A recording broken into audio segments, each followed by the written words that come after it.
What's going on, guys? It's GBP baby. Welcome back to another video. I hope everybody's doing well, and let's dive straight into things. Hopefully you've watched yesterday's video. If you haven't, do go and check it out now. I'll make sure to link it. But yeah, I've kind of ripped apart the charts in terms of taking out a lot of what I had originally marked out. But it was nice to see today's price action in terms of us trading right down into that tiny daily gap which I spoke about in yesterday's video. And I'll just draw that out for us now. Was it a daily gap? Or was it? I think it was a 4-hour gap. It was right here. I drew our attention to this high, which I'll talk about in the low time frames, and then it was this gap as well. If you haven't watched that video, go check it out. But basically, I was saying how I wanted to see price trade into that, and then on the back of it trade higher, and that's exactly what we got. Price hit it at around 5:30, and then from then on we got bullish price action. And price ran beautifully to the upside, taking out a lot of buy stops on the way up. So as far as I'm concerned, this is very typical of bullish price action in terms of the delivery. We came down, taken out significant sell stops. We came into a breaker, low, high, lower, low, tapped into that here, and then we've got a nice continuation. So moving on into the new day, now that we have a bullish order block on the daily, and I'll just quickly show you that.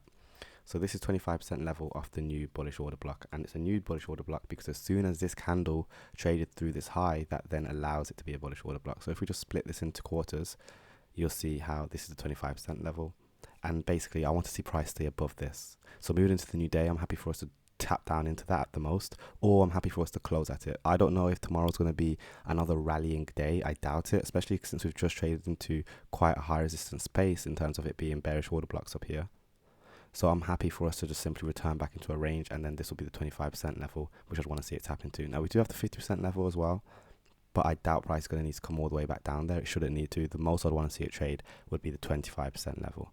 So let's go down to the 15 minute and take a closer look.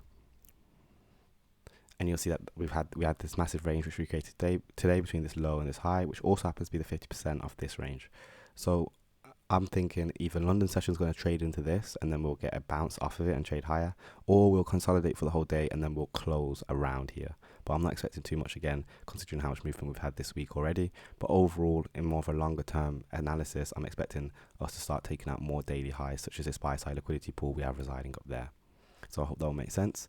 And then let's head on to GBP USD, and you'll see how price delivered absolutely beautifully. So you can see we overshot just slightly in terms of where I wanted to see us create the high today. Looking at it, it makes sense. We have a high, we have a low, we have a higher high, then we have displacement, right? So what I should have done, well, what we can look at is between this high and this low, you can see we've simply just traded into the 50% level of this breaker.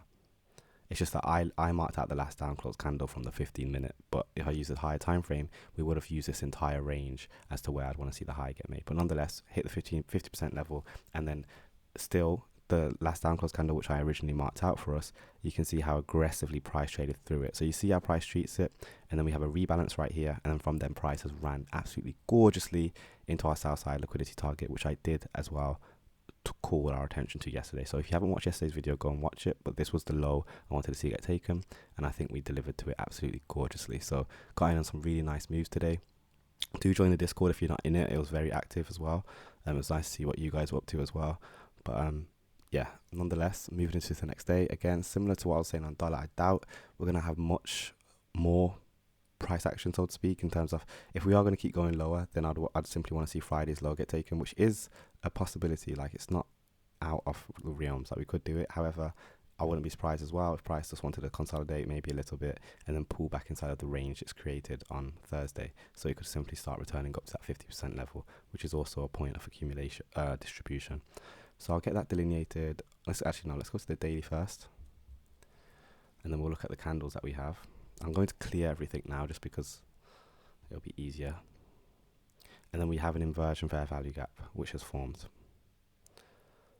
and these two up closes are now bearish order blocks because we traded through that. So this is the kind of displacement which I've been waiting for. If you've been watching me for a while, I've been waiting for quite a while now for some significant displacement.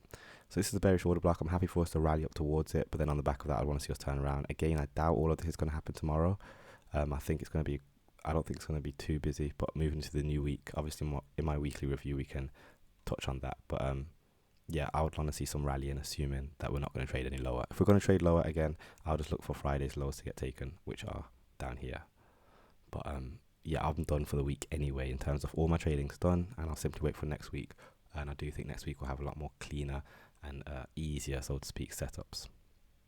So that's going to be everything on pound. I hope that will make sense. It's very typical for us to get into a consolidation like this, so don't let it throw you off. Again, we might see some rallying, maybe early hours, and then trade lower later. Or if we don't trade higher earlier, then price will likely roll on lower, and then it will pull back inside the range later in the day to close out the week. That's what I'm feeling is going to be happening. But it all depends as well, because looking at how price is consolidating, we do have quite a large bearish order block right here, which could very well hold its own. And if this does manage to hold its own, then we'll probably get more expansion than originally anticipated. But that would also mean that dollar would obviously have to have a lot more in it to be able to trade higher. So that's just something to take into account. As in, I'm looking at this 50% level, and if price is just failing to even bump above it, then we'll probably just roll straight over, run into the lows, and keep running. But I doubt it's going to do that on a Friday. Same on dollar. If we look at the current trading range where we're in, we have this as it. Well, we don't have the same amount of down close candles here and here, but you can see we're already in the discount of it. So that's why I feel like dollar is struggling a little bit more with that same sense, if that makes sense. A little bit complicated. Anyway, let's finish up on Euro USD. Euro delivered beautifully again. If you watched yesterday's video, you'll know that I drew this out, this level right here. What happened? Price traded up to it to create the high. This drop early hours was a lot deeper than anticipated. It's rare you get a drop this deep, but very typical. And then just like what I explained in my Asian range videos, both sides of the Asian range used to get taken. You can see that happened. We took the low out, traded into the high, created the high exactly where I called it. And then from then on, beautiful delivery to the downside. And then we pull back into our range after taking out this level right here. So yeah, it's just overall really wicked day. It's been a really wicked week in general. I've had a good time. I think next week's going to be even better. Similar to what I was saying on dollar, like I doubt we're going to be taking out Thursday's lows. I feel like we're just going to be pulling back inside of the range. What we can do, similar to dollar as well, is look at the daily. Look at the new bearish order block that we now have created, which is between here and here. And then we're already at the 25% level. So what I'll simply do is look at the mean threshold, and this will be the highest I want to see price trade, if at all, for us to remain bearish on on a significant level. So again, I'm happy for us to either close at this level or run into it early hours and then turn on the back of it. But overall, I'm looking for price to draw up to here if it's going to be doing any kind of rebalancing, so to speak. So I'm going to get rid of a few things just to clean up the charts. This is the Sunday opening. We'll leave that there. But I'm not expecting too much to happen on Friday. So that's going to be everything, guys. I hope that will make sense. Don't forget to drop a like, drop a comment, smash subscribe, join the mailing list, join the Discord. All the links are in the description. And yeah, I'll catch you guys on Sunday. Peace.